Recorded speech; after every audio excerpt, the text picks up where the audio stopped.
Assalamualaikum. Dimulakan dengan bismillah, disudahi dengan alhamdulillah. Bersyukurlah sehari dalam hidup kita, mudah-mudahan dirahmati Allah. Hi, welcome to Kids Flicks, where Islamic Kindergarten goes beyond. Alhamdulillah, bertemu lagi kita pada video kali ini adalah untuk kita mengenai bunyi. Bunyi apa ya adik-adik?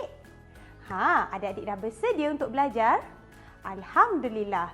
Jadi, jom kita mulakan. Okey adik-adik, ini bunyi apa ya? Ini bunyi sya. Ulang bersama Teacher Wan. Sya. Sya. Sya. Sya. Kita ulang. Ini bunyi apa ya adik-adik? Sya. Ulang bersama Teacher Wan. Sya. Sekali lagi. Ini bunyi apa ya adik-adik? Alhamdulillah. Sekarang, mari kita lihat contoh perkataan bagi bunyi sya. Syawal. Ulang bersama Teacher Wan. Syawal. Sekali lagi. Hebat. Alhamdulillah. Syawal.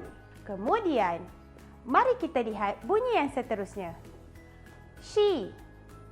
Ulang bersama Teacher Wan. Shi. Sekali lagi. Shi. Shi. Shi. Shi. Contoh perkataan bagi bunyi shi adalah shilling. Ulang bersama Teacher Wan. Shilling. Sekali lagi. Shilling. Alhamdulillah.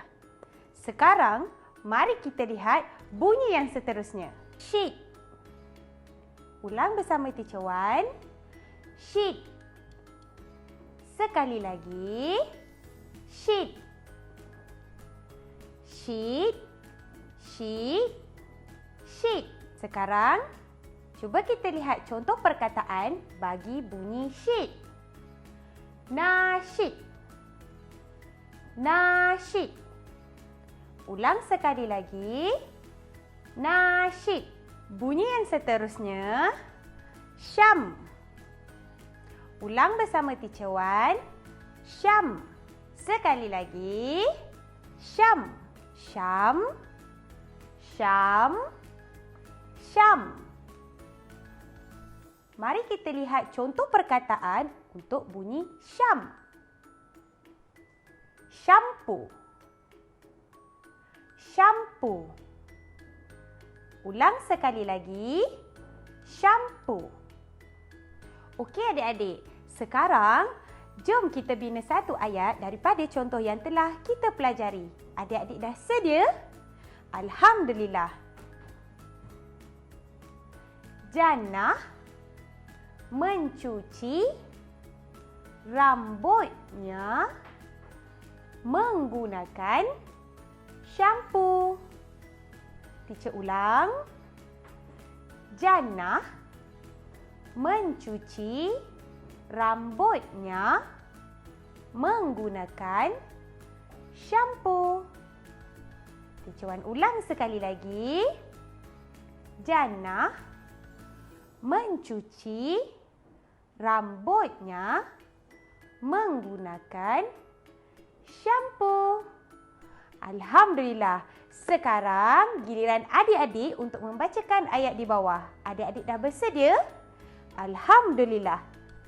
1, 2, 3.